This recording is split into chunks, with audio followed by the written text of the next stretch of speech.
Ici Radio-Canada. Il est toujours délicat de comparer une catastrophe avec une autre.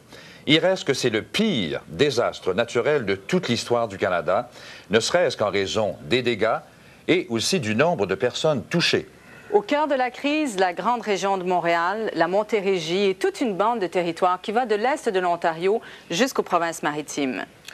Juste pour la grande région de Montréal, la tempête de verglas va laisser 78 mm de glace. Entre le 6 et le 10 janvier 1998, on n'avait jamais vu cela. La désolation partout, des arbres cassés, des routes fermées, les poteaux, les pylônes qui vont céder en rafales. C'est le 9 janvier que la crise atteint son paroxysme. Le centre-ville de Montréal et la grande région métropolitaine se retrouvent dans le noir. Plus de 3 millions de personnes sont touchées par ces pannes. On ferme les ponts, l'eau commence à manquer, des mesures exceptionnelles sont adoptées, l'eau est rationnée, on demande à la population de réduire la consommation d'électricité et de limiter ses déplacements. La tempête frappe la métropole, mais aussi les zones de culture. Les érablières, les vergers sont dévastés. C'est vrai pour le Québec, mais les conséquences seront aussi graves pour les agriculteurs et les éleveurs de l'Est de l'Ontario. Tout le monde est atteint. Tout le service de l'information de Radio-Canada a été mis à contribution. En tout, Radio-Canada et le réseau de l'information auront produit plus de 400 heures d'émissions spéciales. Mais ce dont on va se rappeler longtemps, c'est de la patience et du courage des gens qui ont dû vivre de longues journées dans des centres d'hébergement ou dans leurs maisons froides, et des gestes de générosité qui nous sont venus de partout au pays. Il reste que c'est certain qu'un désastre comme celui-là a forcé un peu tout le monde à réévaluer sa façon de voir les choses, des changements climatiques jusqu'aux sources d'énergie dont nous sommes dépendants. Un exercice qu'il faudra désormais mettre à jour en permanence pour être préparé au pire, mais en souhaitant qu'il ne se reproduise plus jamais.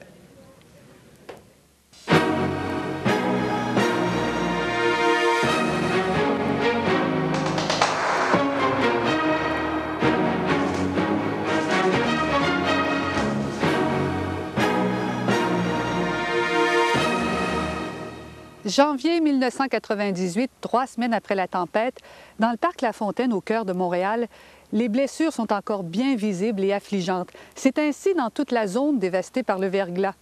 Et Céline Pagé, je vous accompagnerai dans cette rétrospective sur la tempête du siècle. Une tempête qui a laissé des séquelles dans la nature, mais aussi dans la tête, le cœur, le comportement des Québécois qui croyaient que leur réseau électrique était quasi indestructible. En 40 ans, le Québec a gagné son autonomie énergétique et Hydro-Québec est le symbole de cette victoire. La tempête amènera des questionnements sur les choix énergétiques qui ont été faits. La crise a été longue et dure. Tout a commencé doucement un lundi soir par un avertissement météo. Regardez ce qui s'est accumulé en moins d'une heure. C'est décourageant. Et on en a jusqu'à au moins demain midi. Alors, de 10 à 20 mm d'eau encore sur la plupart des régions du sud du Québec. Alors, c'est de la pluie verglaçante, donc ça gèle. Alors, ça va sûrement causer des problèmes.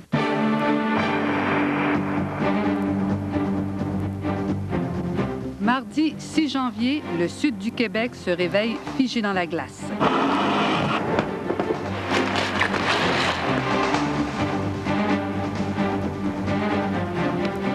Au grand mot, les grands remèdes? Oui. On n'a pas le choix, je veux dire, le balai est en dedans. 34 mm de pluie verglaçante. Des fils, des poteaux, des pylônes se sont écroulés sous le poids de la glace. 755 000 foyers sont privés d'électricité. Dès le départ, la grande Montérégie est la plus touchée.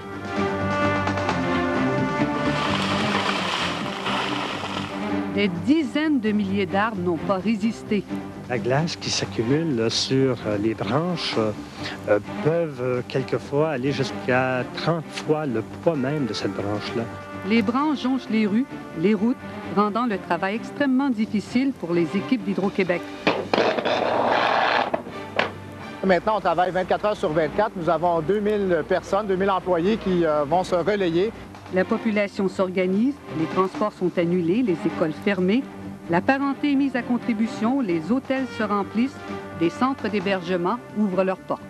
Je voulais pas m'en venir, je voulais rester chez moi, mais il faisait 60 dans la maison. En cette première journée de verglas, la population ne panique pas. On a déjà connu des pannes dans le passé.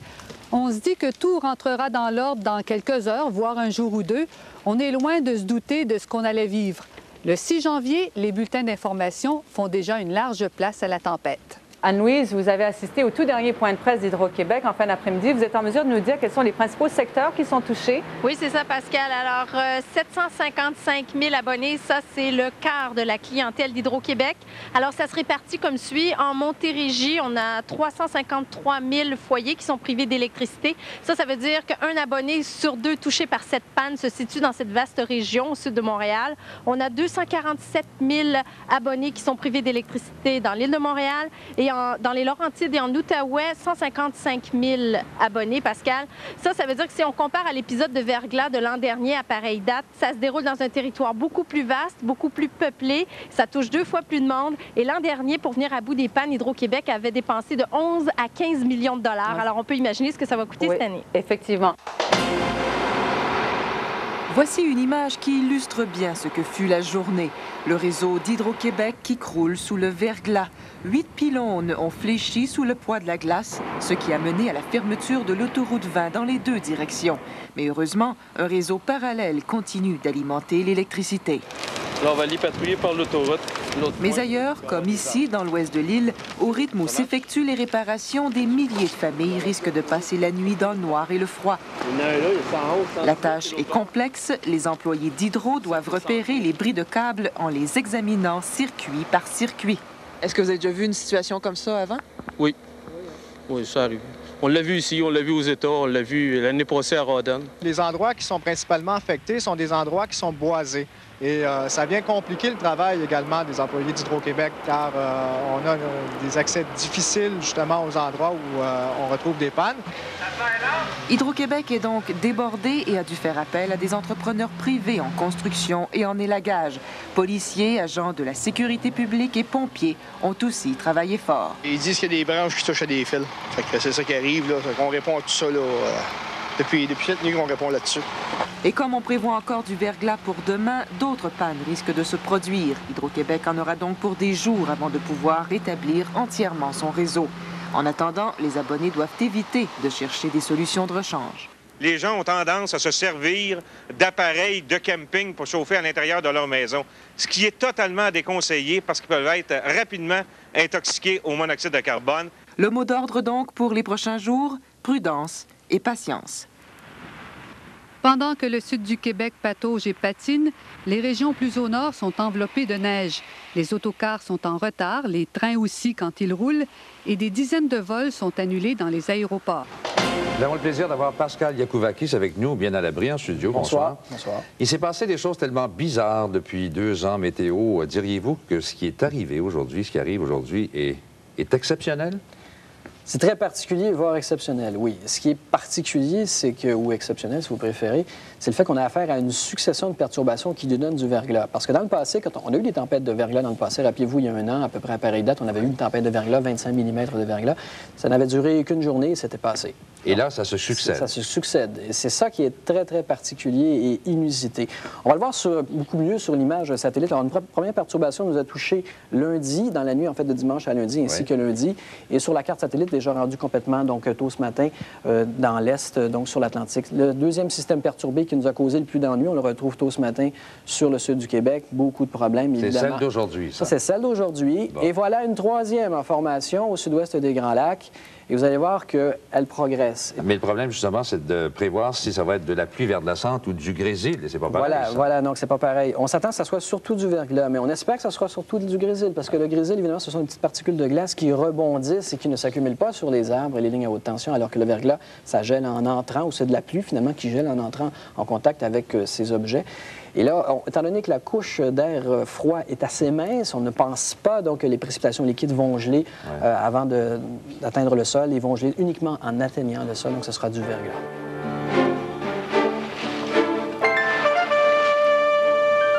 Il dit 2 jours, mais on ne sait pas.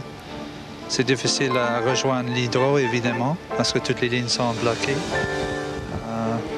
J'espère qu'il va faire ça le plus vite possible.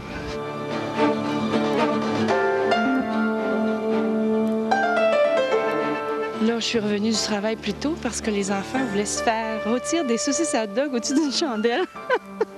J'ai dit, m'en viens.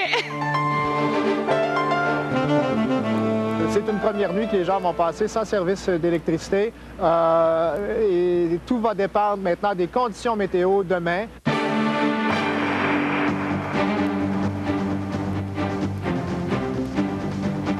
Mercredi 7, les employés d'Hydro-Québec travaillent d'arrache-pied.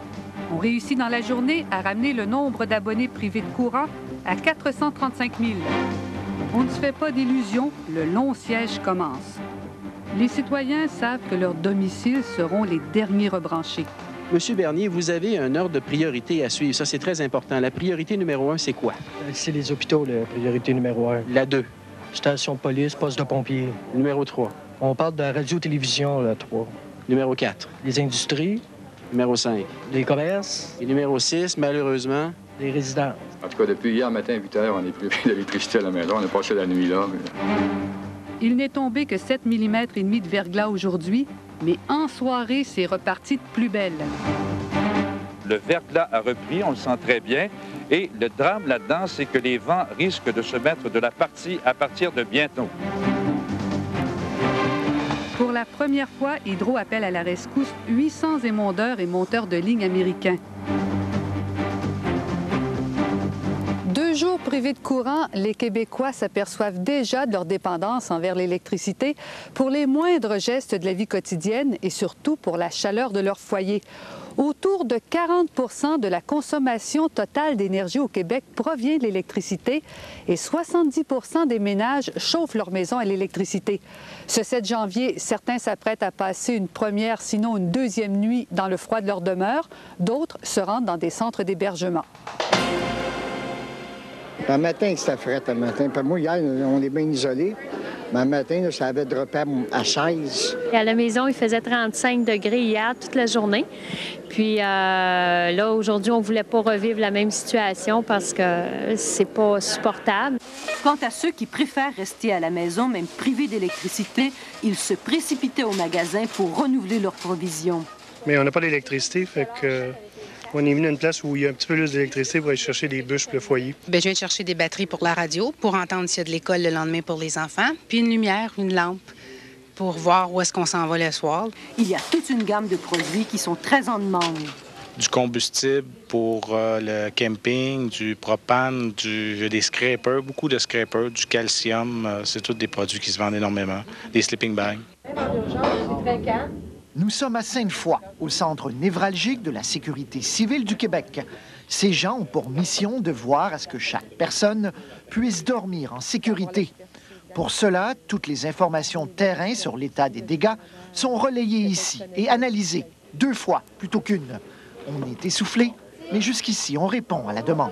C'est vraiment là, les 12 à 24 prochaines heures là, qui vont faire que la situation va se rétablir ou va se compliquer. Vous êtes en sécurité au moins ici? La nuit dernière, avec l'aide des municipalités et de la Croix-Rouge, 2000 lits de camp ont été aménagés. Il n'est venu que 500 personnes. Cette nuit, il y aura de la place pour tout le monde. 6000 places sont disponibles. Oui, c'est une situation importante. Par le nombre de personnes touchées. Hier, on parlait de 600 000 abonnés, là, ça représente beaucoup de monde touché. Les événements qu'on travaille habituellement sont plus localisés, qu'on parle de feux de forêt, d'inondations. Par contre, c'est pas une situation qui est hors contrôle. Sauf que demain, après 3 jours d'humidité et de froid dans les maisons non chauffées, on prévoit beaucoup plus de demandes pour des abris. On recherche déjà d'autres lits de camp en Ontario et aux États-Unis. Attention, madame. Depuis le début des pannes, c'est une des choses qu'on craint le plus. Les intoxications au monoxyde de carbone causées par les systèmes de chauffage d'appoint. Malgré les appels à la prudence, plus de 160 résidents de Ville-Mont-Royal ont dû être évacués en catastrophe. Les concierges de 2 immeubles avaient décidé de réchauffer les lieux. Donc, ça a été loué par une compagnie responsable. D'ailleurs, j'ai les détails. Et, écoutez, il est possible qu'il y a eu une défectuosité, mais ce n'est pas une chose qui a été rafistolée. Finalement, une seule personne est allée à l'hôpital. Mais la veille à Longueuil, dans une maison d'hébergement pour personnes âgées, une quinzaine de résidents se sont retrouvés à l'urgence, toujours à cause du monoxyde de carbone produit par un système de chauffage d'appoint. L'autre risque, le feu. Entre 40 et 50 personnes ont dû quitter un immeuble à logement de Montréal la nuit dernière à cause d'un début d'incendie causé par des chandelles. Alors donc, la situation est tellement grave que le président de la Société Hydro-Québec, M. André Caillé, a dû interrompre ses vacances parce qu'il voulait vraiment voir de ses yeux vus la situation. Et c'est important également que le patron vienne diriger ses troupes. Hydro, évidemment, ce soir, a des décisions extrêmement importantes à prendre. Et en ce moment, M. Caillé est sur le terrain. M'entendez-vous? Oui. Oui, je vous entends, M. Drum. Bonsoir. Alors écoutez, brutal retour de vacances ou de voyage d'affaires. Quelles sont vos premières impressions? Ah, bien, la situation, évidemment, la situation est très difficile. Ça fait déjà 2 jours qu'un grand nombre de nos clients sont privés d'électricité. Est-ce que vous calculez que la situation, elle est grave, très sérieuse? Elle est grave, la situation. On a par ailleurs réagi à cela, bien entendu. Notre priorité, c'est de maintenir et, évidemment, de rétablir le plus rapidement possible le service à l'ensemble de notre clientèle, selon un ordre de priorité que vous avez décrit tantôt, que mes collègues ont décrit tantôt. On a actuellement sur le terrain 2000 personnes qui forment différentes équipes de différentes spécialités qui sont à pied d'œuvre. D'autres personnes, tant à l'intérieur, provenant de l'intérieur de Hydro-Québec que de l'extérieur, notamment d'entreprises voisines aux États-Unis, vont se joindre, de sorte que demain, on devrait avoir 3000 personnes. Alors, l'électricité, il n'y en a pas pour 2-3 jours pour bien des gens, j'imagine? Il y en a pour quelques jours. Hein? Bien, merci beaucoup, M. Caillé. Merci infiniment. Bonne tournée et bonne chance à toute votre équipe. Merci beaucoup. Bonsoir, M. Durand. Ma voisine, elle dit, jamais pas l'hiver. Moi, je lui ai dit, jamais l'hiver. Quand je sors comme ça. Vous savez qu'on en attend d'autres, trop, là. Ah, ben ça, chaque jour suffit sa peine.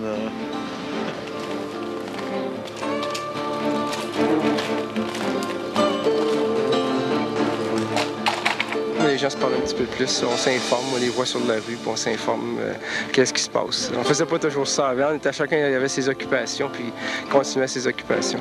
Quoi? Ça branle.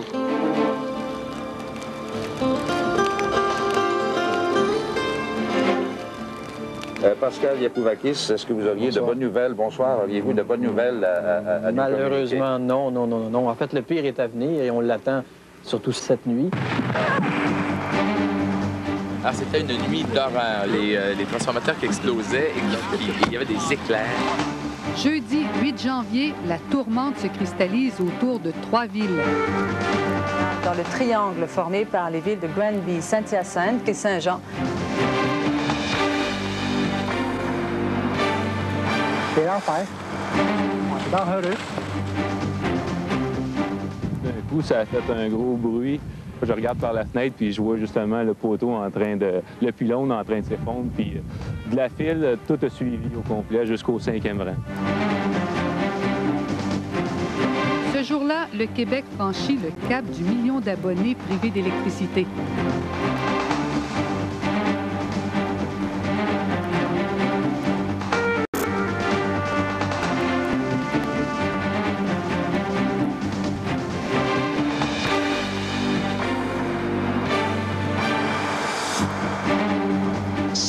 La priorité en ce qui nous concerne, c'est d'être capable de maintenir en activité pendant les prochaines 72 heures les centres d'hébergement et les centres où sont hébergées des personnes particulièrement plus vulnérables. J'ai atteint mon quota, là. Ouais. J'en peux plus. 23 mm de verglas écrasent le Québec. Même les provinces voisines y goûtent.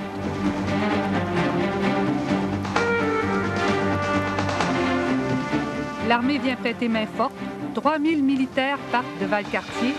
Leur nombre sera multiplié par 3 au cours des prochains jours.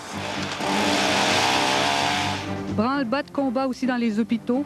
On soigne des centaines de blessures et des intoxications dues à des chauffages d'appoint déficients. Bref, encore 24 à 30 heures et on pourra souffler. Pour le moment, on n'a pas encore le temps de souffler. La situation s'est détériorée à un tel point que le premier ministre du Québec, Lucien Bouchard, donne une première conférence de presse conjointe avec le PDG d'Hydro-Québec, André Caillé. Il le fera soir après soir sous l'œil aiguisé des caméras de la télévision qui savent si bien capter la tension et l'inquiétude. Lucien Bouchard veut montrer qu'il a les choses en main. Son ton rassure. C'est la politique de la présence directe et constante. Je veux que la population soit rassurée Nous traitons avec une organisation qui est Hydro-Québec, qui est une des meilleures au monde dans le domaine, qui connaît bien ce genre de problème et qui est parfaitement équipée pour y faire face. Mais nous sommes en face, en particulier, d'un cas fortuit, ce qu'on peut décrire en anglais comme un act of God. Et dans ce genre de situation, la population comprend très bien que c'est un combat de titans et que nous ne sommes pas chanceux non plus parce que quand on nous dit que ça vient de recommencer aujourd'hui, qu'il y a un répit, mais que ça va peut-être recommencer demain, on n'est pas chanceux. Il y a une séquence qui n'est pas très belle, un alignement des astres qu'il faut accepter, mais tout ce qui peut être fait humainement, tout ce qui doit être fait est fait, j'en suis convaincu, j'en assure la population, et je consacre actuellement, bien sûr, tout mon temps à m'assurer de minute en minute que tout se passe correctement. Je suis en contact avec toutes les personnes qui travaillent dans ce dossier-là, et je peux vous assurer que les gens peuvent avoir confiance que tout ce qui peut être fait est fait. À Hydro-Québec, la ligne de direction, c'est le déploiement maximum des moyens possibles d'une façon sécuritaire et d'une façon efficace. Alors, le maximum est fait et cette action va se poursuivre, bien entendu, jusqu'à ce que la situation redevienne à la normale. Cet après-midi, M. Chrétien a communiqué avec moi pour me réitérer cette offre, me disant qu'il y avait quelque chose comme 3500 personnes de troupes stationnées au Québec et qui sont disponibles pour des demandes de services du gouvernement du Québec. Après avoir préparé un des produits les plus recherchés ces temps-ci, des milliers de lits de camp, après avoir fait les bagages, la caravane a pu enfin quitter Valcartier vers 19h en soirée. À bord, 2500 soldats qui seront déployés dès l'aube dans les régions sinistrées. Ça vous plaît, ce genre d'émission? Ah oui, c'est tout à fait plaisant. Aider le monde. Effectivement, c'est des jeunes de la population. Et puis, je pense que c'est une très bonne cause. Peu importe la température, on est là pour ça. Ça nous donne la chance d'aider au monde, puis ça remonte notre image. C'est important, ça. Humanitairement, là, c'est ça qu'on aime faire. Là. Après, ça fait des exercices, on aime bien faire ça.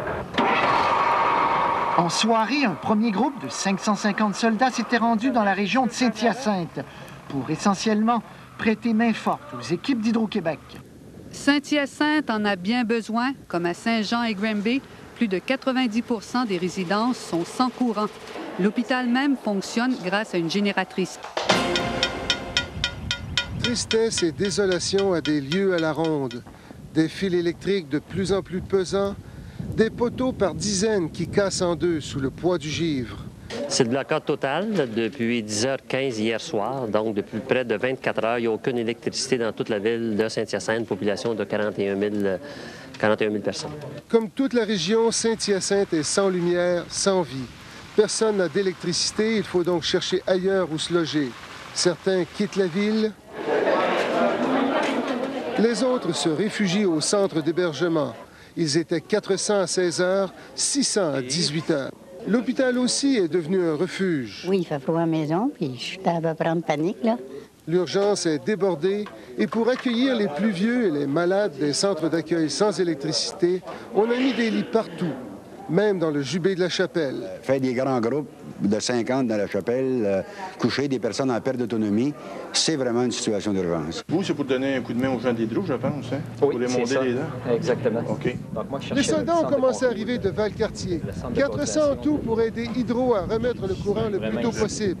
Une course contre le mauvais temps, une course contre la montre aussi. On ignore combien de temps les quelques génératrices qu'il y a à Saint-Hyacinthe pourront suffire à la tâche. Saint-Jean-sur-Richelieu est en blackout total. 90 % de la ville de 40 000 habitants est privée de courant. Le paysage, comme partout le long du Richelieu, est désolant. Des fils électriques coupés à la grandeur du territoire, il n'y a pas une rue où il n'y en a pas un au sol. Des fils agrippés aux maisons ou trempant carrément dans le Richelieu. Ici, il n'y a qu'une seule station d'essence d'ouverte. 2h30 d'attente, ça ne dérougit pas. Nous, on a nos propres systèmes, fait que là, il n'y a pas d'inquiétude, on n'en manquera pas d'essence, ça c'est certain. Ça, c'est pour la génératrice, parce que ça va faire 58 heures, j'ai pas d'électricité chez moi. Les gens qui n'ont nulle part où aller n'ont d'autre choix que de venir ici à la polyvalente Armand-Racicot qui a été transformée pour l'occasion en centre d'hébergement. Ils sont déjà très nombreux. Certains n'ont plus d'électricité depuis lundi. Leurs maisons ont subi de graves dégâts. La nuit dernière a été éprouvante. Moi, ce sont des arbres qui ont tombé, qui m'ont réveillé à 4 heures du matin. Et puis là, quand j'ai vu vers les 6 heures, là, très loin par en avant, que les faisceaux Ça éclatait 3-4, j'ai dit là, je m'en vais. J'étais gelée en plus. Une autre priorité, rétablir le courant à l'hôpital qui ne fonctionne que sur génératrice.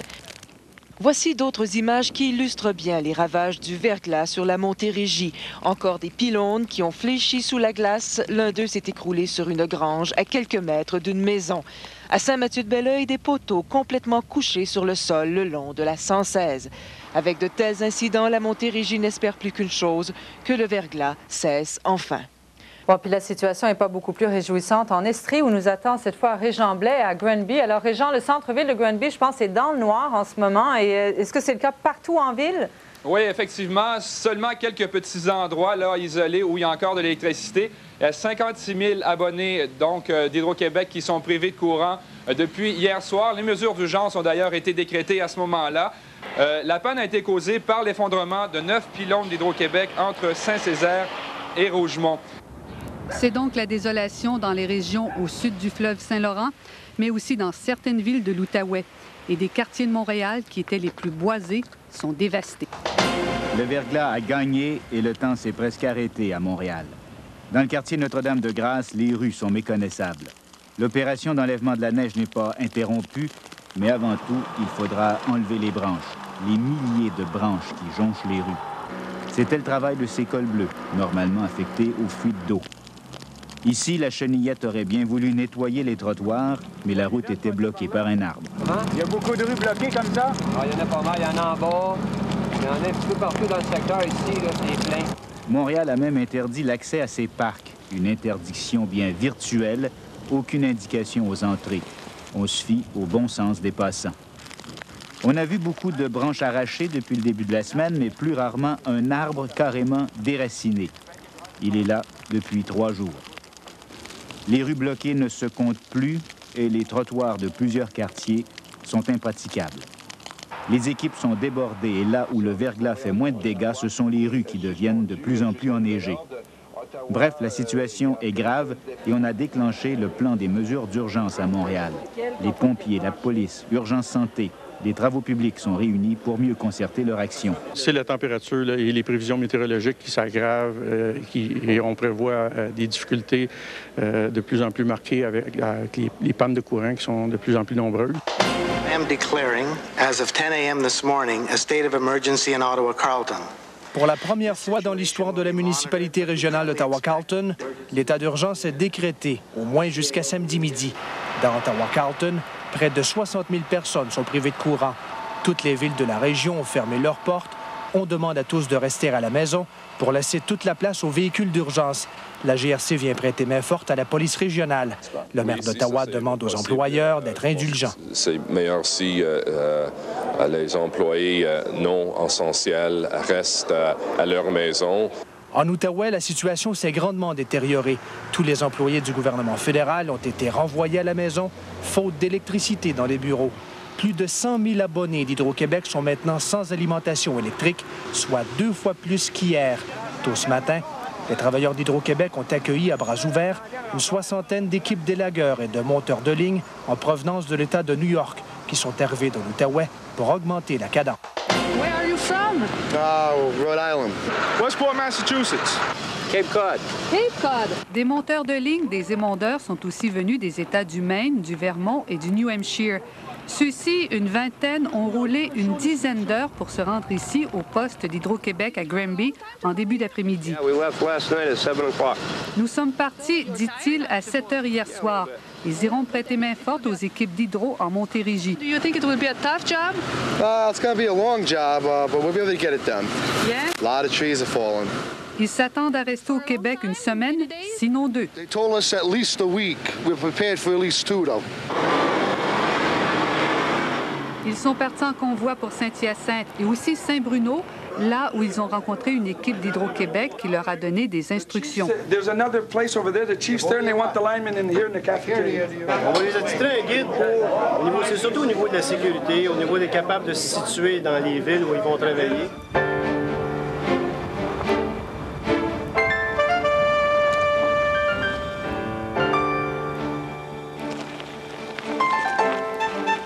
Mon congélateur dans ma chambre, il y a tout dégelé.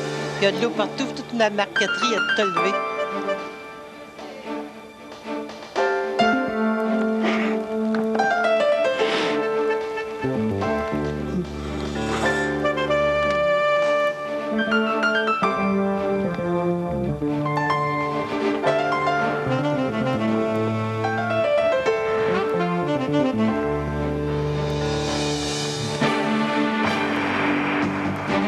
Vendredi 9 janvier. On dit qu'une image vaut 1000 mots, alors regardez bien ce que vous voyez là. C'est le centre-ville de Montréal, plongé dans le noir. Le cœur est donc touché. Le service du métro a été perturbé dans la journée. Montréal est envahi par les militaires, les policiers, qui n'ont pas eu beaucoup à intervenir. Les Montréalais font preuve de civisme dans une ville de plus en plus dangereuse. Compte tenu qu'il y a un dégel actuellement, je voudrais inviter la population à faire très, très attention. Les grandes structures des ponts laissent tomber des blocs de glace. On les ferme. Tous les liens avec la rive sud sont coupés, à l'exception du tunnel Louis-Hippolyte Lafontaine. J'invite la population à faire bouillir l'eau avant de la consommer. Des pannes affectent les 2 usines de filtration de Montréal. L'île connaît des problèmes d'alimentation en eau potable qui dureront 2 jours. Pendant ce temps, le nombre de foyers québécois privés d'électricité atteint 1 300 000. Pour ce qui est de Montréal et du nord de Montréal, on parle encore de rétablissement de services, de réparation d'un équipement existant.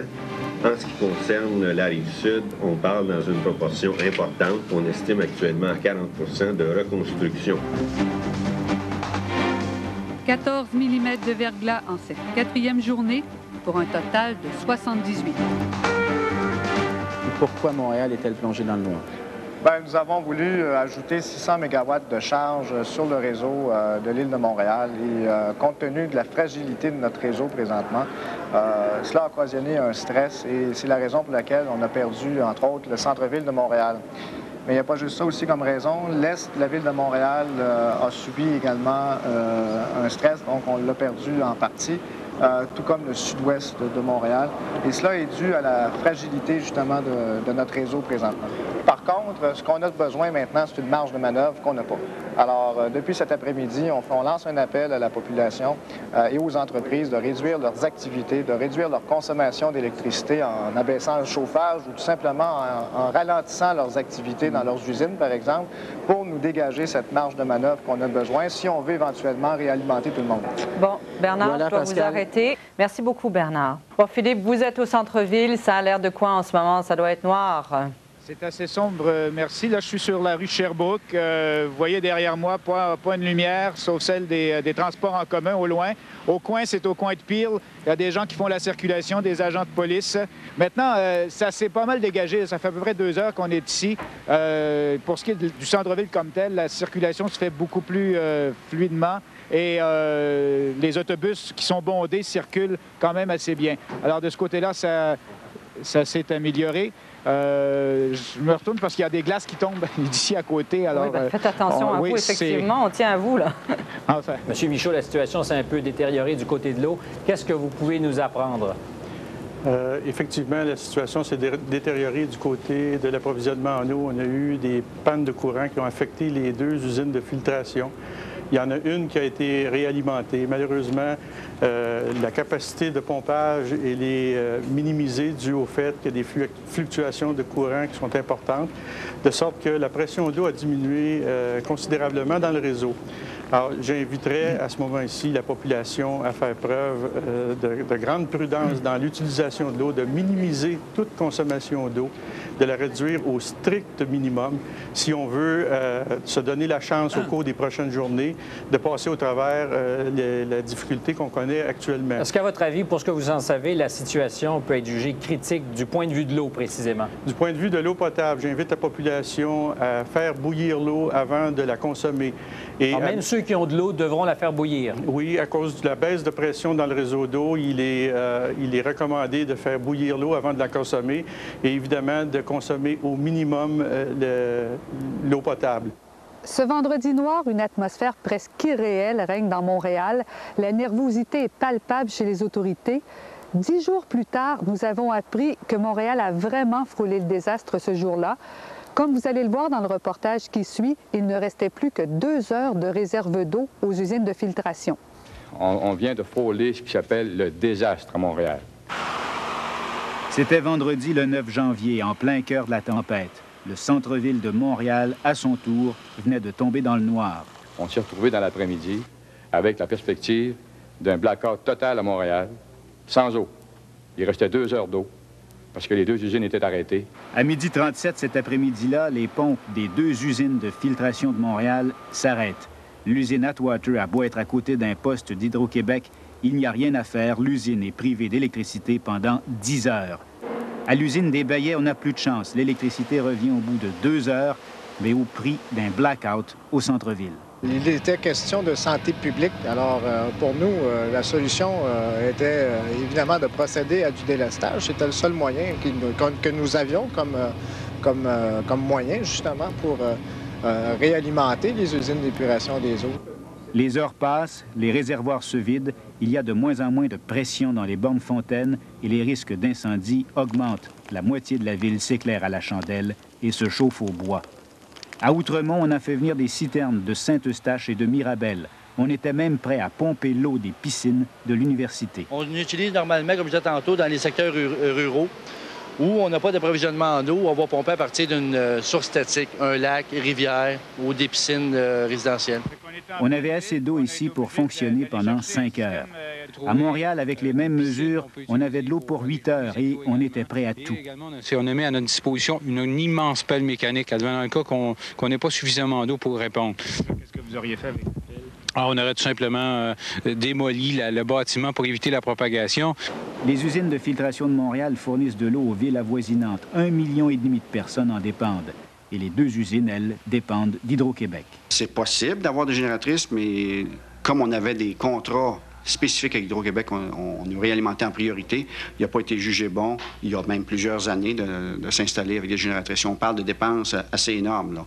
La panne des 2 usines de filtration est à l'ordre du jour de tous les post-mortem parce que personne ne veut revivre ça. Lucien Bouchard, le premier. Nous ne voulons plus vivre de nuit avec un seul fil pour alimenter un grand secteur comme Montréal. Donc, revenons à ce 9 janvier. Dans les régions au sud du fleuve Saint-Laurent, le combat continue.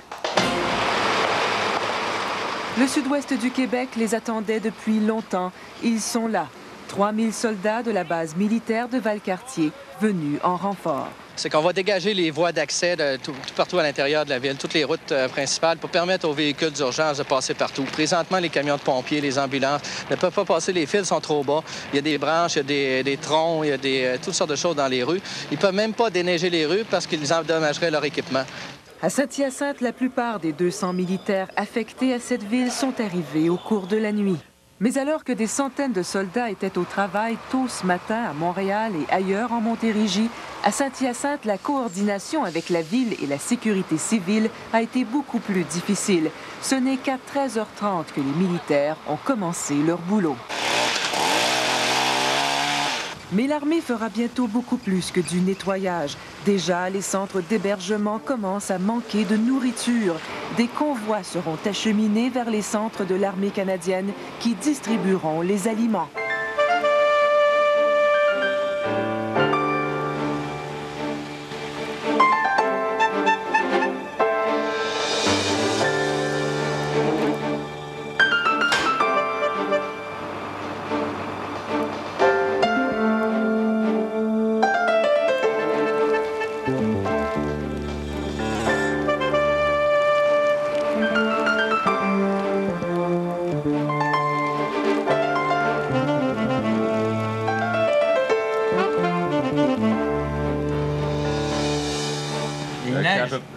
Vous voyez, c'est de la neige qui nous tombe dessus. Oui, bien, ça veut dire que la nature va jouer de notre côté ou va arrêter de nous empoisonner l'existence. Il y a plus... La probabilité de grésil et de verglas est nulle. Et nulle? Fini. Donc, ça veut dire que c'est fini, là? C'est fini, oui, c'est fini. C'est fini, façon de parler, c'est le début de la reconstruction. Le verglas a ravagé un immense territoire. L'Est ontarien, le sud du Québec, une partie des Maritimes, le nord-est américain. Les travaux de reconstruction et d'amélioration du réseau d'Hydro-Québec vont durer plusieurs mois. La Société d'État a obtenu, par décret gouvernemental, l'autorisation de réaliser des ouvrages importants, et ce, sans débat public, ce qui soulèvera des critiques. Mais à court terme, à compter du 10 janvier, Hydro-Québec doit inventer un réseau temporaire pour redonner le courant le plus rapidement possible à près de 3 millions de personnes.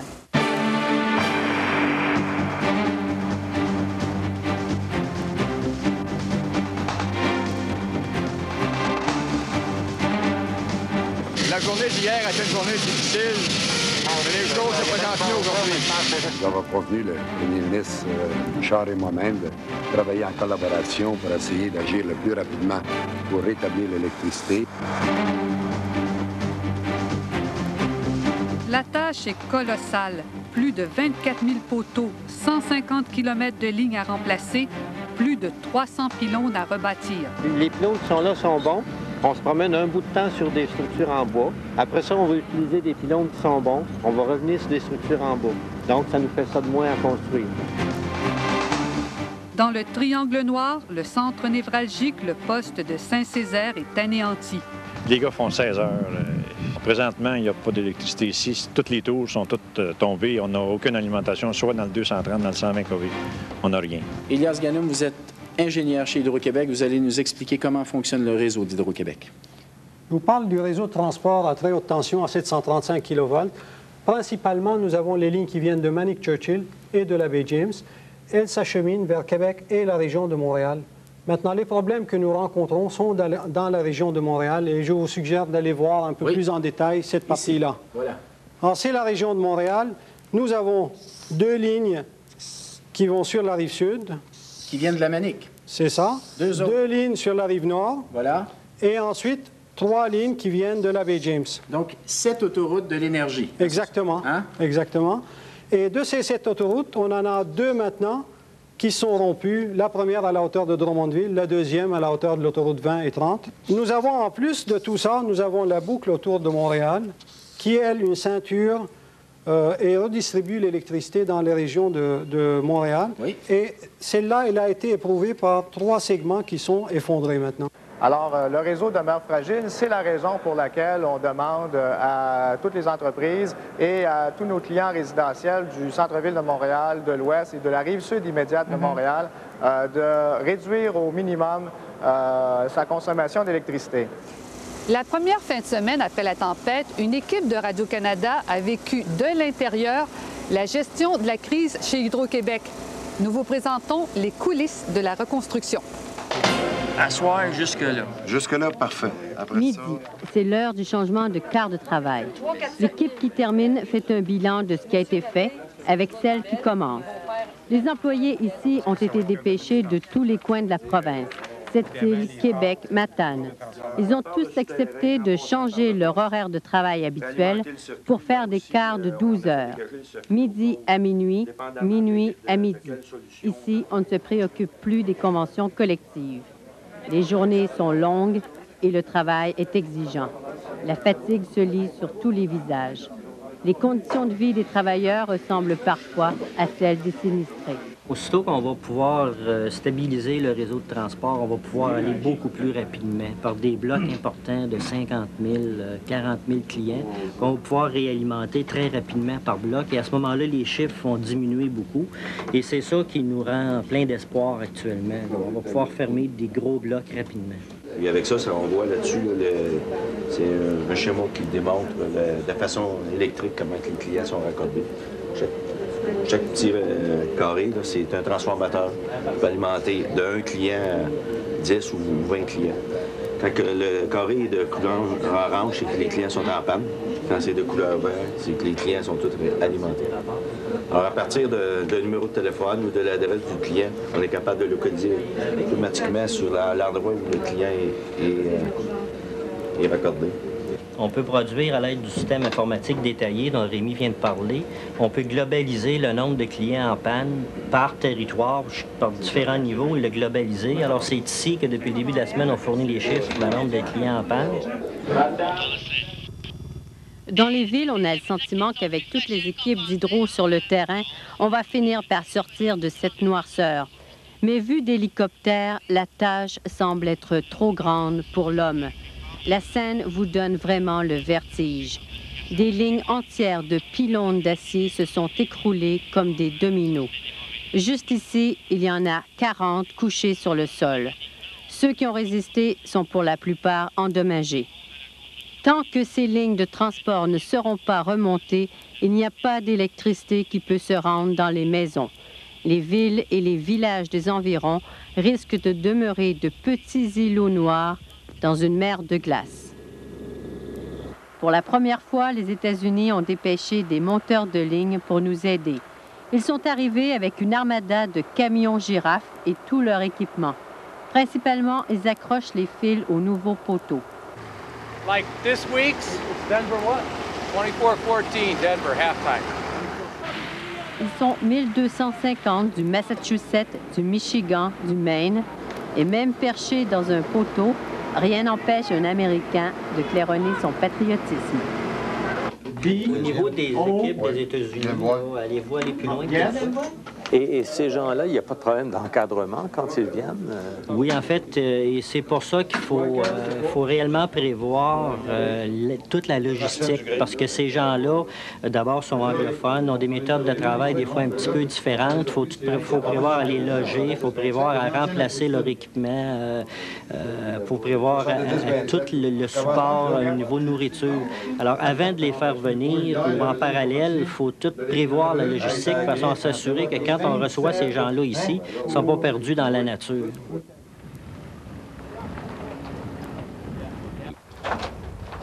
La société d'État, elle non plus, n'a pas échappé à la panne. Ses propres systèmes d'alarme et de sécurité électronique ne fonctionnent plus. Il faut donc s'assurer que les équipements ne soient pas endommagés ou vandalisés. Faire des gardiennages à des postes où des gens entrent, parce que nos cours sont ouvertes maintenant, là, les camions rentrent, sortent, et tout le matériel se promène, donc on laisse un petit peu nos moyens de défense habituels relâchés.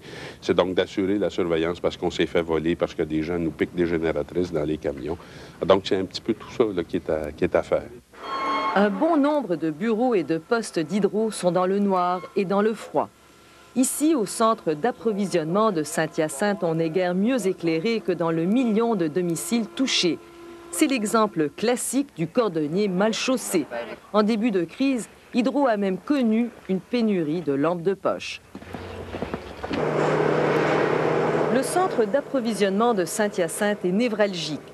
C'est ici qu'on commande et qu'on distribue à travers la province les équipements nécessaires au rétablissement de tout le réseau, du plus petit boulon, en passant par les transformateurs et les fils, au plus gros poteau, encombrant et difficile à déplacer. Dans la majorité des matériaux qu'on approvisionne, poteaux, câbles, transformateurs, ça représente à peu près la consommation d'Hydro-Québec pour l'ensemble du Québec d'un an. Donc, dans de quelques semaines, là, on va installer sur le territoire ce qu'on installe d'habitude en un an au Québec. En procédant ainsi, un fusible à la fois, un poteau après l'autre, il faudra attendre bien après la fonte des neiges pour que le réseau soit entièrement restauré. Mais on parle de méga travaux là, pour les mois qui s'en viennent. Ben, vous avez une idée, hein? C'est tout ce qui est en rouge. Tout ce qui est en rouge est à réparer complètement. Est à reconstruire principalement. Et toutes les postes de charge qui sont éloignées, qui sont en bout d'antenne, c'est évidemment plus long. Là, oui. Celle-là ici, ça c'est entre Boucherville et Ardennes. C'est là-dessus qu'il y a des pylônes d'écrasés ici. Mais regarde là-bas. En Nicolet, en Nicolet, puis Boucherville. Nicolet, Boucherville. Regarde là-bas. Pylône, hein. Bonjour. Comment ça va? Très bien. Je m'appelle André Caillé, moi. Oui, bonjour. Bonjour. Okay. Comment ça fait d'heure que tu travailles, toi, là? Oui, on a recommencé le matin à 6 h. Ouais. T'avais arrêté quand, la dernière fois? On fait des journées de 17 h. Tu fais 17 h, toi, encore? Ouais.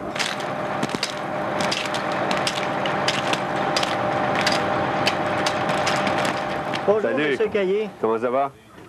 Bien, ça va aller un peu cette semaine. Ouais, il y a eu quelques problèmes. Parce qu'on a eu un incendie ici en plus. Ouais, je sais. Ils m'ont dit ça. Et j'avais de la peine en Christie. On a rentré, moi et un autre employé, pour sauver les banques de données parce que je disais, si les gîteleurs partent en plus, on n'est plus capable d'exploiter le réseau de distribution. Salut, André Caillé. Au moment où on se parle, 3h moins 10 de l'après-midi, je vous ai vu parler à des employés. Il y a beaucoup de gens qui vous disent, ça va mieux. Vous pensez avoir tout fini là quand? Je ne peux pas le préciser à ce moment-ci. Ça. On travaille, moi, on se donne des objectifs de court, de moyen puis de long terme. Quand on parle de court terme, c'est quoi les objectifs pour demain? On va établir ça tantôt. Et puis, quand je parle de moyen terme, c'est dans le 2 à 3 jours, qu'est-ce qu'on va faire, qu'est-ce qu'il y a à faire? Une préoccupation. Pour vous donner un exemple, j'ai une préoccupation de renforcer le réseau d'alimentation de Montréal pour la nuit de mardi à mercredi, où on annonce du temps plus froid. Et puis, quand je parle de préoccupations de long terme, parce qu'elles existent encore, on a remis en construction les lignes venant de la Manic, là, par exemple. C'est déjà là. On ne retarde pas, parce que c'est un objectif de long terme, on ne retarde pas le début des travaux. On a vraiment un déploiement maximum, c'est l'effort maximal. Et la mobilisation totale de tous nos effectifs. Est-ce que vous vous êtes dit à un moment donné, pourquoi n'a-t-on pas bâti plus solide? Alors, j'ai posé la question, quel était le critère de fiabilité, bien sûr. Et tout ça a été construit pour résister à un événement qui se produit une fois dans 100 ans. Et tout ça a été construit selon les critères du moment. Évidemment, la 120 kV à Montréal, c'est les critères du moment de la 120 kV, la 315, la 735. Mais disons, là, ça pour l'essentiel, c'est bâti pour un événement qui va se produire une fois par siècle. Tout comme partout ailleurs en Amérique du Nord. Bon, voilà. Là, la question, ce qui se pose, c'est est-ce qu'en Amérique du Nord, puis même chose en Europe, est-ce que ces critères-là sont suffisants? Moi, je peux vous dire tout de suite qu'il y a des gens qui viennent de l'extérieur en ce moment pour prendre connaissance de l'étendue des dégâts. Des spécialistes là, dans le domaine prennent connaissance de l'étendue des dégâts.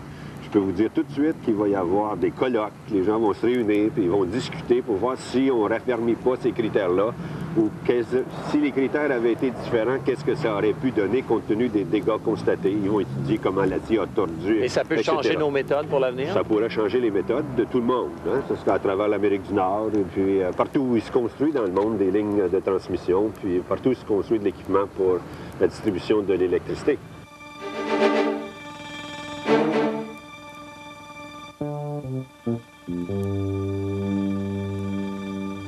Ma femme, à 3 heures cette nuit, elle disait qu'elle n'était pas capable de dormir, mais là, elle ronfle. Elle doit bien dormir, en tout cas. Ça faisait 1 an que je n'avais pas sorti, moi.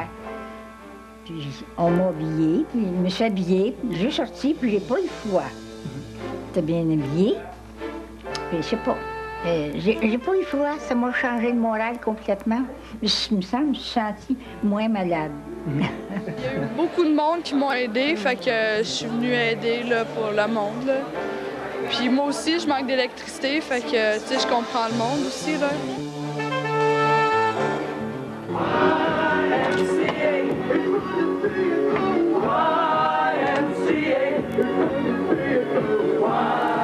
Pendant que les travaux se font, la population s'arme de patience. Les municipalités sinistrées se débrouillent avec les moyens du bord. Plusieurs n'ont pas de plan d'urgence. La sécurité civile est manifestement débordée et répond lentement à leurs appels. On dénombre au cours de cette crise une vingtaine de pertes de vie dues principalement à des incendies, des intoxications. Les hôpitaux sont pris d'assaut et au plus fort de la crise, près de 18 000 personnes se réfugient dans des centres d'hébergement. Le Palais des Congrès s'est transformé en véritable terrain de camping. 1200 personnes y ont passé la nuit dernière et d'autres venaient encore s'ajouter aujourd'hui. Ils dorment sur des minces matelas et parfois même le sol. Les nuits sont plutôt courtes et vivre dans un centre devient de plus en plus difficile. C'est très, très difficile là, de vivre comme ça. Là, on dort presque pas. Les enfants broient tout le temps parce qu'ils ne sont pas adaptés à une grippe de vie comme ça. Je trouve ça bien dur. Ici, c'est la ville de Montréal qui assure les besoins en nourriture. Un service de traiteur est sur place pour veiller à la distribution de repas. Au centre d'hébergement d'Anjou, ce sont les cantines militaires mobiles qui préparent les repas. Présentement, on prépare le souper pour environ 1000 personnes. On fait du spaghetti ce soir. On est très occupés avec l'équipement qu'on a présentement. On travaille avec du propane. Puis habituellement, une cuisine comme ceci, on nourrit environ 100 personnes. Puis là, on est environ 10 fois plus de personnes qu'on devrait nourrir. Pour le moment, on ne signale aucune pénurie d'aliments dans les centres d'hébergement de Montréal. Par contre, le manque de lits est flagrant, surtout si le nombre de sinistrés augmente. L'hôpital Charles-Lemoine a fonctionné pendant 2 jours avec des génératrices. Mais l'électricité est revenue depuis ce matin et il y a beaucoup de patients. Cette femme qui était réfugiée dans un centre d'hébergement depuis plusieurs jours est arrivée en ambulance. J'étais dans une école à Brossard.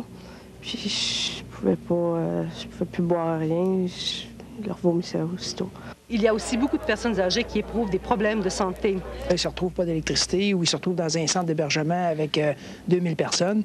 Leur condition de santé souvent est plus fragile et plus précaire. Puis c'est surtout aux eux qu'on retrouve ici des problèmes respiratoires, problèmes cardiaques aussi secondairement. Mais... À l'hôpital de Saint-Jean-sur-Richelieu, la capacité est de 236 lits, mais on accueille plus de 400 personnes.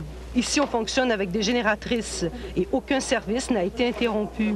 Et là, les personnes qui vont mieux ou qui n'ont plus besoin de soins seront dirigées vers d'autres endroits, ce qui permettra à l'hôpital de libérer des lits pour affronter les débordements des prochains jours. Les jours à venir sont très inquiétants parce qu'avec le froid, avec les personnes qui sont demeurées à domicile, on risque d'avoir des complications, on risque d'avoir des cas d'hypothermie, on risque d'avoir des cas de déshydratation chez des personnes âgées. Alors... À l'hôpital de Saint-Hyacinthe, où le ministre Rochon s'est rendu, la capacité d'accueil est de 532 lits, mais il y a 370 personnes de plus qui sont en perte d'autonomie. La situation est très difficile. Plus de 100 personnes âgées en perte d'autonomie sont entassées depuis hier dans ce sous-sol d'un centre d'accueil de Saint-Jean-sur-Richelieu. Elles vivent dans une totale promiscuité, dans des conditions d'hygiène à la limite du supportable. Une situation qui ne pourra pas durer longtemps. Pour le moment, leur seule consolation, c'est qu'elles ne souffrent pas du froid.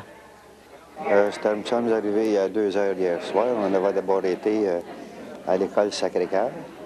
Et étant donné son âge avancé, bien, ils ont jugé préférable de le transférer CLSC ici. Alors évidemment, je l'ai accompagné parce qu'il ne peut pas fonctionner tout seul, il n'est pas tout à fait autonome. De leur mieux, oh, mon père veut se lever, je m'excuse.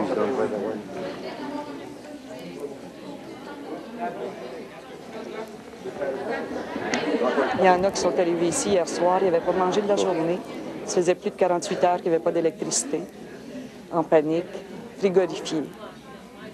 Alors, on a établi une rotation un peu plus... Au début, là, on y allait à plein tube, mais là, on sait que ça va durer, alors on essaie de répartir un peu les efforts. Combien de temps vous faites durer comme ça, vous pensez? Je pense qu'en fourniture médicale, en alimentation, on peut fournir probablement encore jusqu'à mercredi. Ils sont arrivés, pour la plupart, avec leurs médicaments en dosette. Sauf qu'il y en a qui terminent ce soir ou demain soir. Alors, si on les garde jusqu'à mercredi, quand on appelle aux pharmacies, ils sont sur l'informatique, où il y en a d'autres qui sont fermés parce qu'il n'y a pas d'électricité. Alors, c'est très difficile de renouveler les médicaments. On garde un cap sur l'espoir, mais évidemment, c'est vraiment pas facile. Et quand on parle du triangle de Granby, Saint-Hyacinthe et Saint-Jean, bien, bienvenue à l'enfer. Oui, même si on s'entraide, justement, cet enfer, décrivez-le-moi. Je veux dire, quelles sont les pénuries? Vous manquez quoi? D'aliments, de lits, de couvertures? Bien, des lits, vous voyez, ça fait 72 heures que je demande 2000 lits et j'en ai eu 200. Ça fait au moins 72 heures que je demande seulement 6000 couvertures. Pour au moins minimalement couvrir les gens. Et jusqu'à date, sur le total de 6 000, j'en ai 0. Grâce à Zellers et Walmart, j'en ai eu 150 ce soir. Et c'est à peu près ça. C'est comme ça qu'on fonctionne de ce temps-là. À Hudson, les 3500 habitants sont nerveux. Il semble qu'un réseau de voleurs y soit à l'œuvre pour dévaliser les maisons abandonnées à cause du froid. Les 2 autopatrouilles locales ne suffisent pas. Elles doivent surveiller 72 km de rue avec un système de communication qui flanche. La ville blâme sévèrement la sécurité civile qui tarde à envoyer l'armée, même si une demande d'aide a été faite mercredi dernier. La nuit passée, ça a été pire que l'habituel. Les gens vont voler les maisons? Oui. Les gens entrent par effraction, volent les maisons. Et puis là, évidemment, il y a bien des gens seuls, là, puis tout ça. Bien, la noirceur, c'est atroce. Mais là. pourquoi vous ne faites pas appel à la sécurité civile? On a appelé à la sécurité civile depuis mercredi passé. À 2 reprises, on nous avait promis l'équipe de l'armée ici. Ils ne sont jamais venus. Un couvre-feu a été établi à Hudson. Dès 20 heures, les mineurs doivent rentrer chez eux pour leur propre bien.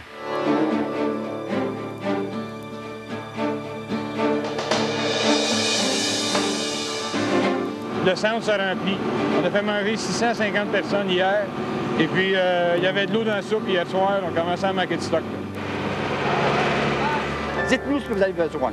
On a besoin des génératrices, on a besoin des batteries, on a besoin des conserves. Des actions concrètes, ça, là. Là, la priorité pour les pompiers, elle a été placée seulement au service des incendies, ma chère, parce qu'il y a des poteaux qui tombent de partout là, dans la municipalité. Là. Saint-Lazare, on dirait qu'on n'est pas sur la map.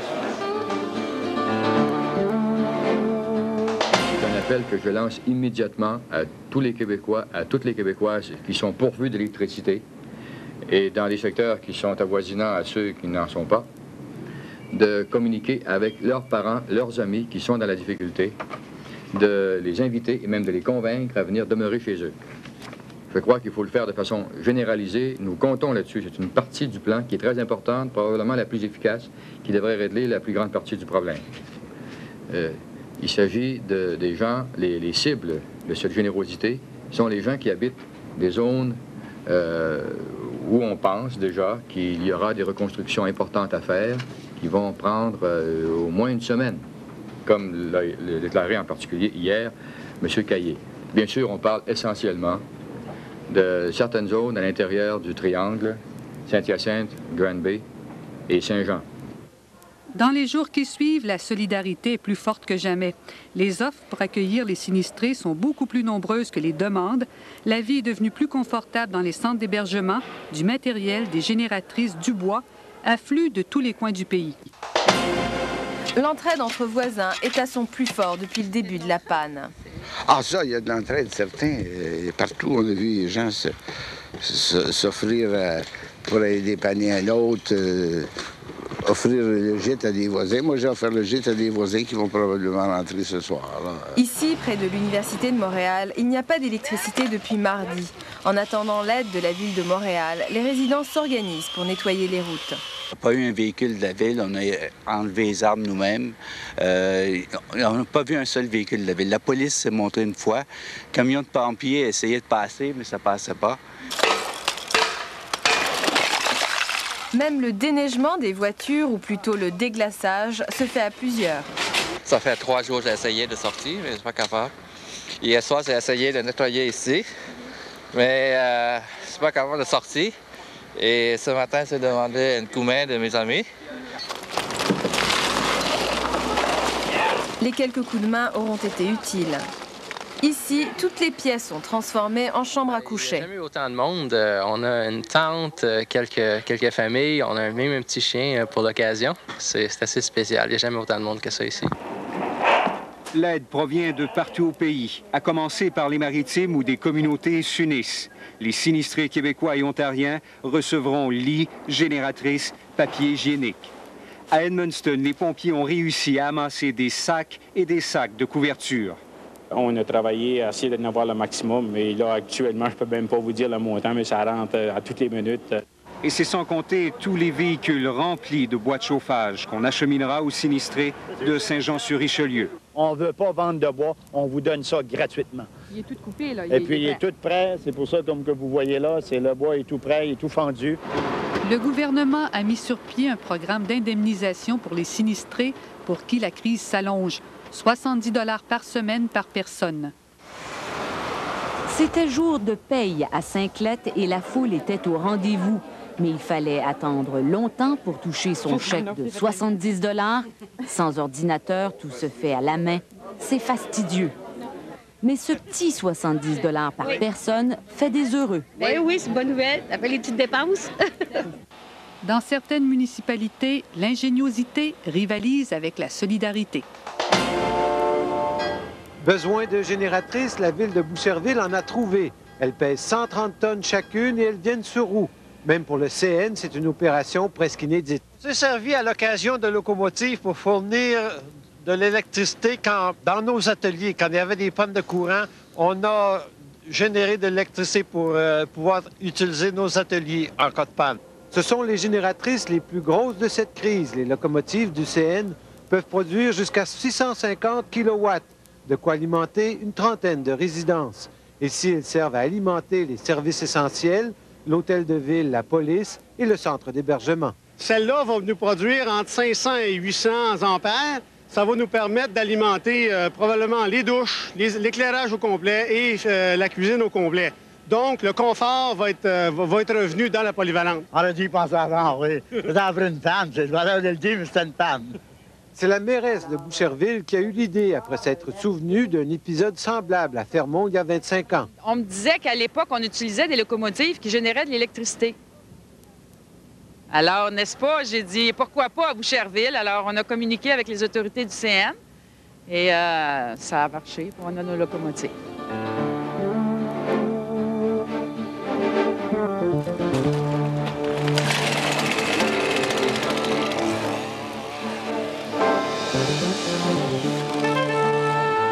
Qu'est-ce qu'on vous a demandé de faire aujourd'hui? Ben, de nettoyer un peu là, le bord du parc ici, les abords du parc, pour que les charrues puissent nettoyer les trottoirs, puis enlever la branche qui est proche de la rue, j'imagine. C'est votre tâche habituelle, ça? Non, moi, je suis agriculteur. Je travaille à Saint-Émile-Énergie, c'est là que j'habite. Ils ont fait un appel à la radio là, pour avoir des bûcherons. Et puis, comme on s'est manœuvré ici à Chêne, ben on avait peut-être un pas d'avance ces cols bleus. Eux autres, ils ont commencé à petite yacht il y a 3-4 jours, tu sais, là.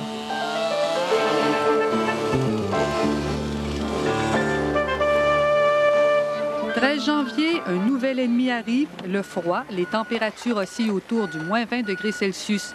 Hydro-Québec multiplie les appels d'économie d'énergie et donne même l'exemple.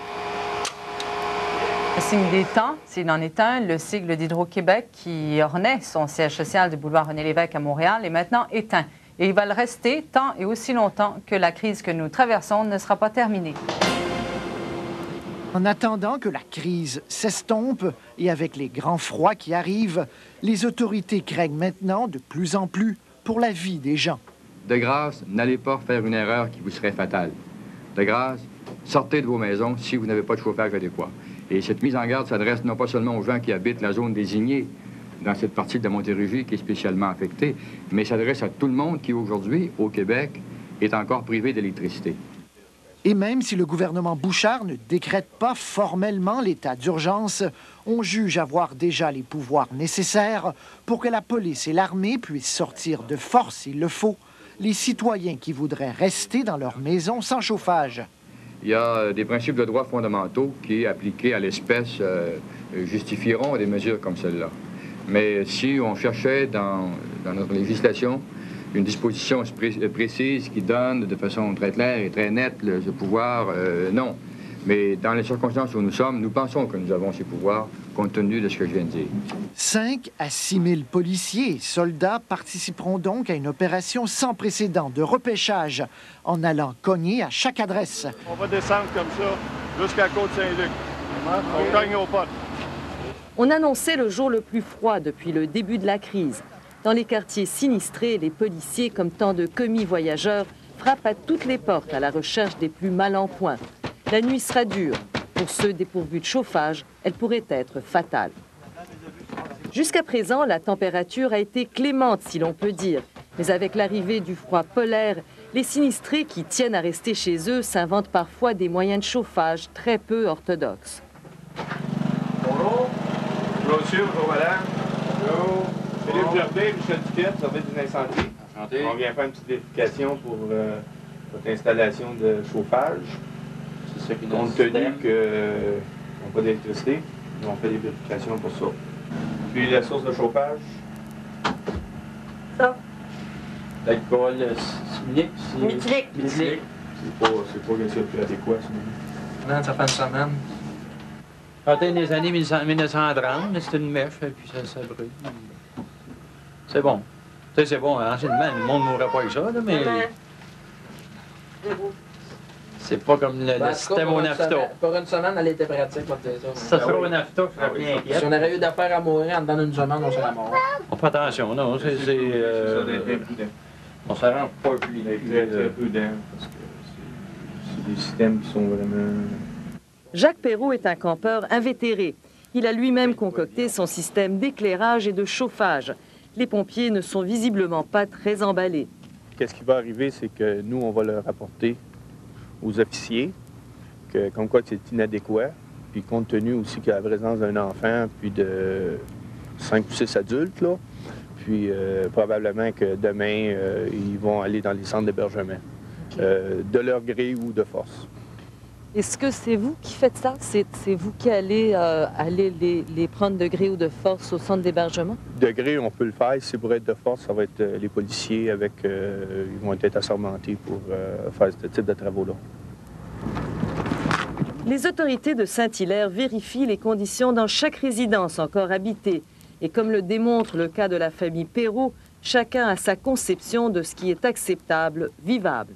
J'ai écouté à Bouchard et il disait qu'ils vont forcer à évacuer le monde parce que le monde, s'ils ne sont pas, mettons, grillés, mettons, de génératrices ou de poêle à bois, c'est vrai, c'est un danger, c'est un risque qu'on prend. C'est un risque. Mais vous estimez que vous avez le droit de prendre le risque? Oui. C'est sûr qu'ils vont me dire que je suis un fou, mais dans le fond, je sais qu'est-ce que je fais. C'est pour ça que je suis pas intéressé à sortir. C'est une coupe d'eau, puis toilette, puis champleur, là, je sors. À part de ça, je ne sors pas. Quand vous dites que vous voulez vous assurer que les conditions sont finalement vivables, comment vous déterminez ça? Je vous dire, c'est assez évident. Lorsque la porte s'ouvre et que la personne nous parle avec la boucane comme on fait présentement, on sait que dans la maison, il fait froid. On est capable de voir dans quel état les gens vivent. On leur discute. On parle avec eux. C'est la meilleure façon de voir dans quel état ils sont présentement. Et à Saint-Hilaire, la nuit polaire a porté conseil aux Perrault. Avec la température qu'on a eue hier soir, ce matin, c'était vraiment pas très chaud. Quand on se lève le matin, vu qu'on chauffe pas la nuit, on chauffe que le jour. C'est ça. C'est pour ça qu'on en est venu à la décision, moi et ma femme, qu'on était pour évacuer. Plus pour la petite que pour nous autres, dans le fond. Parce que nous autres, on est bien, mais là, elle commence à avoir les mains, les doigts gelés. La police de Saint-Hilaire explique toutefois qu'on n'aurait pas forcé les Perrault à évacuer leur maison sans une ordonnance de la Cour. Et si tel avait été le cas, ils auraient créé un précédent dont les autres corps policiers auraient pu s'inspirer pour les jours à venir.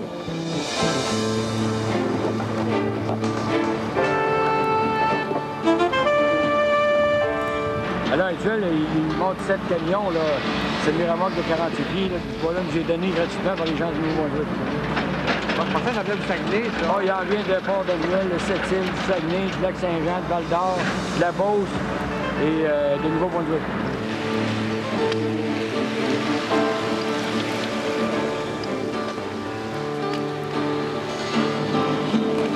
Are you cold? Yeah.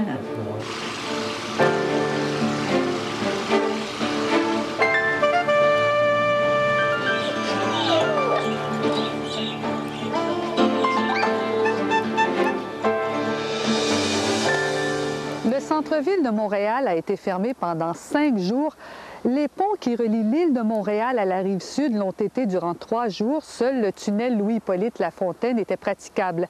Les commerces au centre-ville, les entreprises ont cessé leurs activités. Les spectacles ont été annulés, y compris celui tant attendu des Rolling Stones.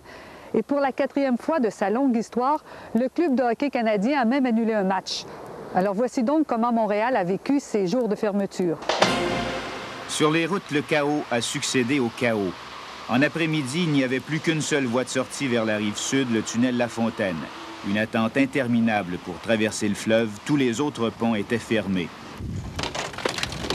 Sur le pont Jacques-Cartier, comme sur les autres, le travail de déglaçage qu'on a commencé la nuit dernière a pris plus de temps que prévu. Mais c'était nécessaire. Voyez les immenses blocs de glace qu'on a détachés. De toute façon, c'était pas le temps de venir faire du tourisme à Montréal. L'heure était au nettoyage. Dans tous les quartiers, les Montréalais se sont serrés les coudes pour ramener un semblant d'ordre dans leurs rues. Une grande corvée où on a mis tout le monde à contribution. On va y faire 2 entrées ici. Ici, sur le plateau Mont-Royal, les soldats ont jeté leurs armes et pris leurs pelles. Dans Notre-Dame-de-Grâce, c'est armé de scie à chaîne qu'ils ont aidé à nettoyer les rues bloquées par les branches. Le centre-ville était loin d'être une zone fantôme aujourd'hui. Sur la rue Sainte-Catherine, des embouteillages. La preuve que le mot d'ordre n'a pas été entendu par tous. Pourtant, il n'y avait pas grand-chose à faire à Montréal. La plupart des tours à bureaux étaient fermées. Ici, à la place Ville-Marie, il n'y avait que des évacués, des gens du sud-ouest qui avaient pour une fois le dessus sur les autres. Ailleurs en ville, le nettoyage est plus avancé. Mais voyez tout ce que ça prend pour nettoyer un petit bout de trottoir. Des jours et des jours de travail pour déglacer la ville. Si le centre-ville est calme, le gros du travail se fait dans les quartiers qu'on tente toujours de dégager. 40% du chargement de la neige est complété, mais les voitures stationnées depuis des jours compliquent les choses. Dans les parcs, on a même fait appel à de la machinerie lourde qu'on a plutôt l'habitude de voir en pleine forêt. Et on transporte tout ça ici, au milieu du parc La Fontaine. Voyez ce que ça donne. Et il s'agit des branches qu'on a récupérées dans le parc et dans les rues d'un seul quartier. Éventuellement, on va prendre les plus gros morceaux, on va en faire du bois de chauffage. Et avec les montagnes de branches qui restent, on va faire des montagnes de copeaux qui vont servir à contrôler les mauvaises herbes. Je suis heureux d'annoncer qu'on va pouvoir alléger les restrictions pour la région du centre-ville de Montréal et du sud-ouest de Montréal. Hydro-Québec a gagné une grande bataille aujourd'hui, c'est la bataille de Montréal, parce qu'il reste 8900 pannes sur l'île de Montréal, mais plus aucun quartier sinistré, ce ne sont plus que des pannes isolées. Un autre secteur de rebranché, le courant revient tranquillement dans Notre-Dame-de-Grâce. Le quadrilatère, en somme, là, ce qu'on a fait depuis le matin, il devrait être à 90 là, avec du courant. Et signe que tout commence à rentrer dans l'ordre, Hydro a déjà recommencé la lecture des compteurs. Il faut que ça continue pareil, même s'il y a eu le verglas. Il faut continuer les facturations, tout le reste. Là. C'est un peu cruel, non? Peut-être, là, mais c'est la vie qui est comme ça. Hein? On n'a pas le choix.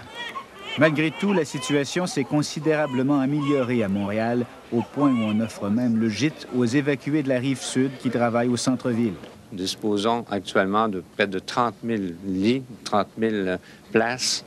Alors, c'est un centre d'hébergement en territoire montréalais, complété par un service d'hébergement en milieu familial. Et si les gens préfèrent rester près de chez eux, Montréal offre son expertise. Incluant des génératrices, du matériel, et on pourrait aller dans une municipalité qui en ferait la demande, établir un centre d'hébergement. Opération déglaçage du centre-ville. Tout le quadrilatère des gratte-ciel a été fermé à la circulation. Ici, à 150 pieds du sol, ce sont les hommes araignées, les pompiers de Montréal, qui ont été mis à contribution. OK, bien. Oui. OK. Bon. C'est à coups de marteau qu'on fait chuter la glace, une entreprise laborieuse qui risque de prendre beaucoup de temps. Les blocs sont énormes et le danger est réel, nous disent les pompiers. Il y a des plaques de glace de 10 pieds par 30 pieds qui peuvent se détacher des murs. Alors, sur une épaisseur de 2 pouces, ça peut être très, très, très risqué. Alors, on ne peut pas prendre de chance. On peut rejoindre avec des équipements d'élévation jusqu'à 10 étages de haut. Plus haut que ça, on doit utiliser des moyens tout à fait inédits. On pense même à utiliser des carabines en espérant que le son des détonations provoque des vibrations qui feront chuter la glace. La ville ne déglace que les édifices publics et les bâtiments historiques. Tous les autres doivent être déglacés aux frais du propriétaire.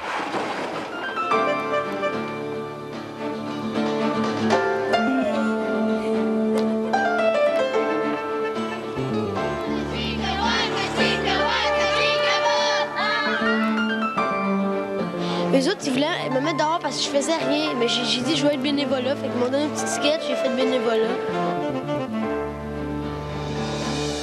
Là, ça fait peut-être une semaine qu'on est ici. On commence à trouver ça long. On ne sait plus quoi faire.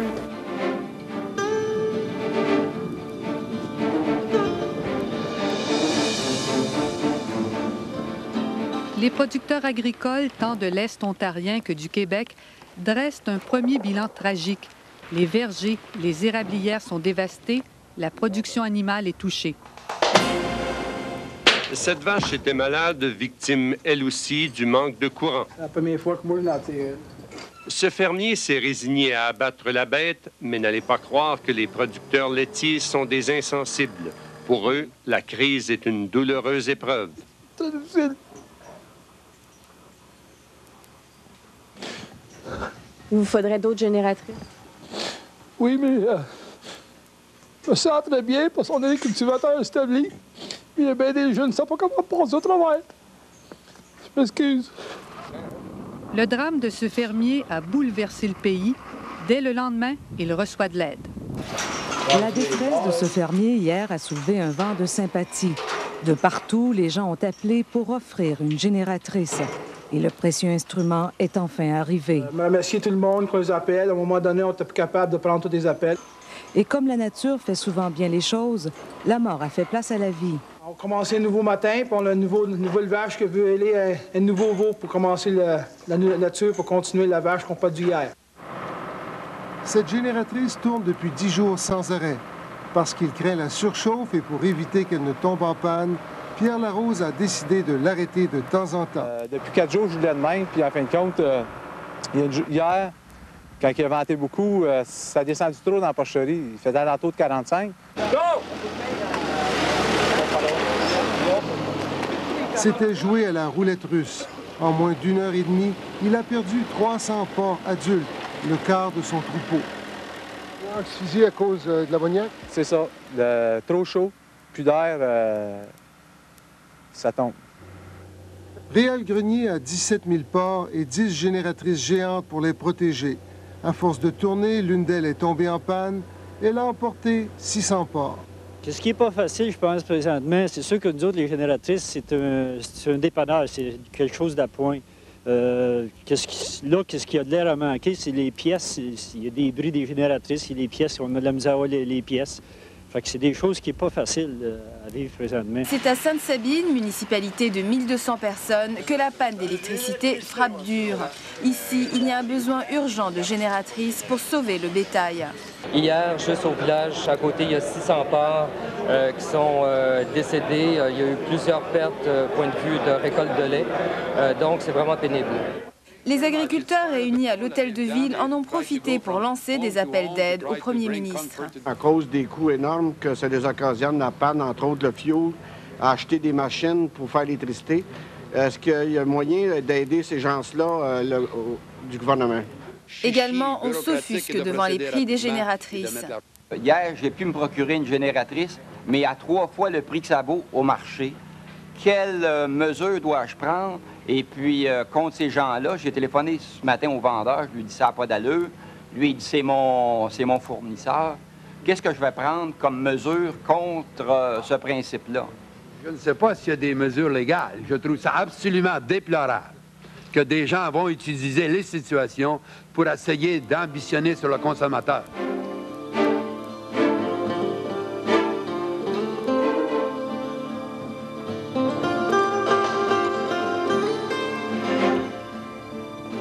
Inquiète, tanné, fatigué, on dort à peu près 1 heure par jour depuis 7 jours. Là. Parce qu'avec le générateur, il ne faut pas que ça arrête pour les vaches. On a hâte que la clarté arrive, comme on dit. Ah, en tout cas, les chandelles, là, j'étais rendue juste à voir la noirceur, là, je les avais garochées. Puis là, la soirée avec la lumière, là, je trouve ça fait du bien.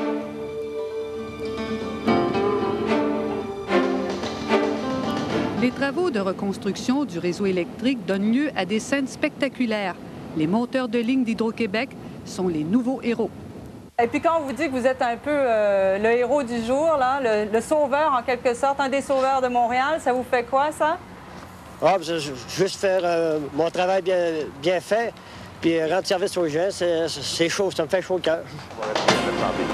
Il ne fallait pas que le pilote ait froid aux yeux pour s'approcher à 2 mètres d'un pylône à bord d'un hélicoptère chargé de 2 petites plateformes où se tenaient les monteurs de ligne. On devait déposer les 2 hommes sur le pylône, inaccessible autrement parce que glacé, pour qu'ils puissent couper ce dangereux fil paratonnerre tombé dans les eaux du fleuve. Et cela avec la pire température possible, le vent et la neige. Ça faisait 2 jours qu'on attendait. Et même aujourd'hui, il ventait encore un peu. Alors, pour faciliter les choses, on a posé les monteurs directement sur le pylône, plutôt de faire ça depuis une nacelle qui serait attachée en dessous de l'hélicoptère.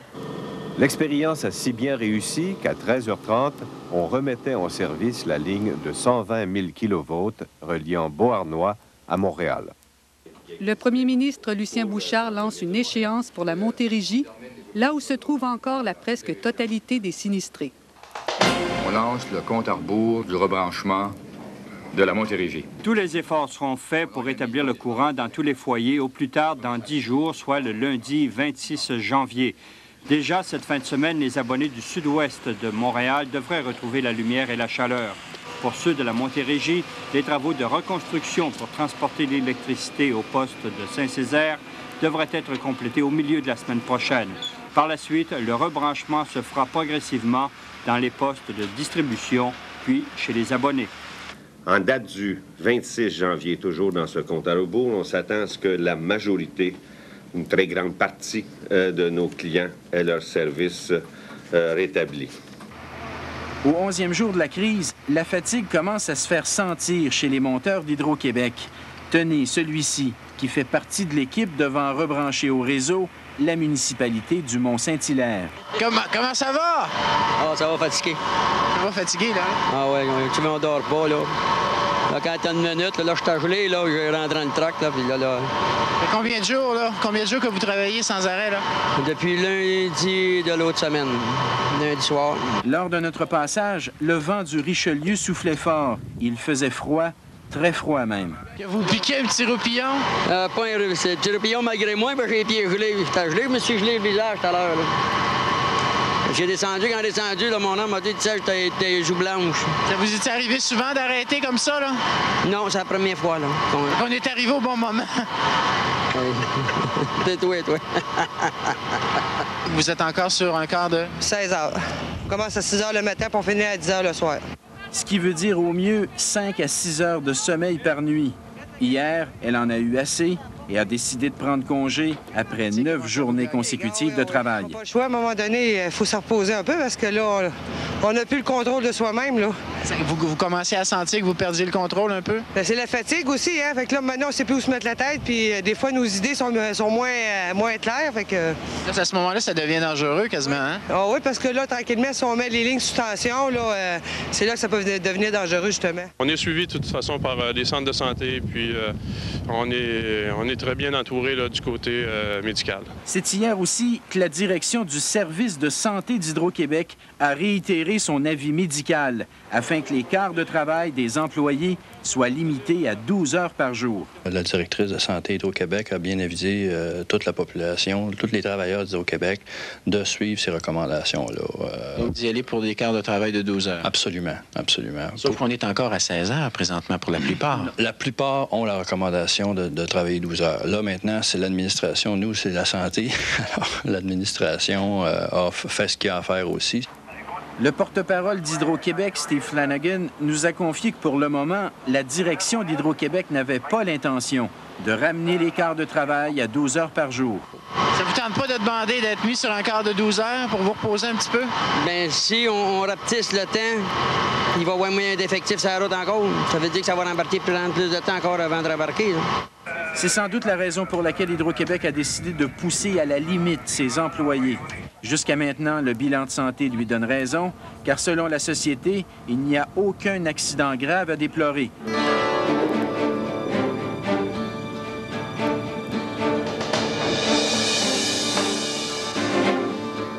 C'est merveilleux, merveilleux. Mais on est privilégié, c'est pas tout le monde, hein? C'est arrivé ce matin vers 7h30.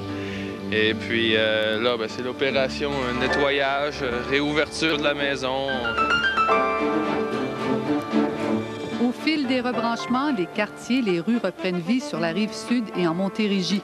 On rentre à la maison.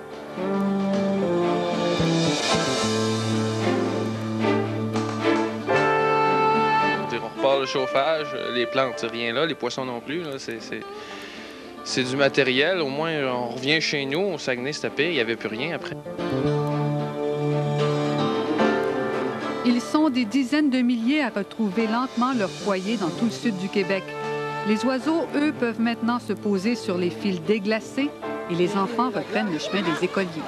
Ça fait 1 mois que les enfants ne sont pas à l'école, alors je trouve ça, c'est une bénédiction ce matin de venir ici. Toi, est-ce que tu t'es ennuyée de l'école? Un petit peu. Pourquoi? Ben, c'est parce que je m'ennuyais de mes amis. Génératrice.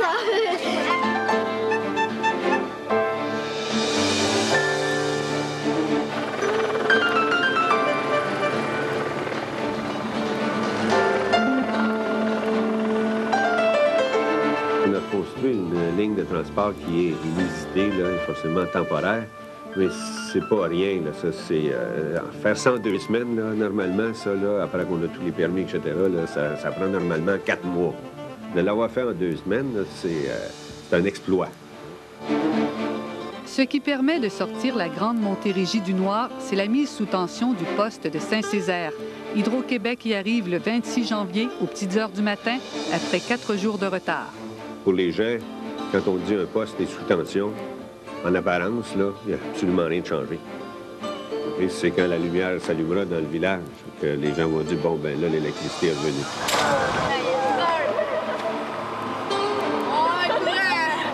Comment vous sentez là d'être le premier rebranché de Saint-Césaire? Incroyable. Incroyable. Je suis surpris. Oui. Oh, bien surpris. Je pensais que ça allait pas vraiment une semaine. Et un matin, vers 4 heures, je me suis levé, puis là, j'ai vu qu'il y avait des flashs dans la rue. J'ai regardé, puis le camion de l'hydro était en train d'arranger le transformateur. Alors, je me suis couché. Puis ce matin, en arrivant dehors, je regarde par la fenêtre à 6h15, puis il y avait des tutés dans la rue. Bien, j'ai dit, on l'a.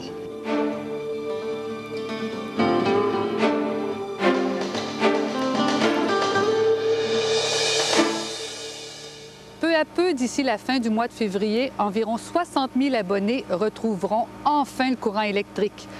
La crise n'est pas finie, elle le sera vraiment lorsque le dernier foyer sera rebranché et qu'Hydro-Québec pourra à nouveau allumer son enseigne dans le ciel de Montréal.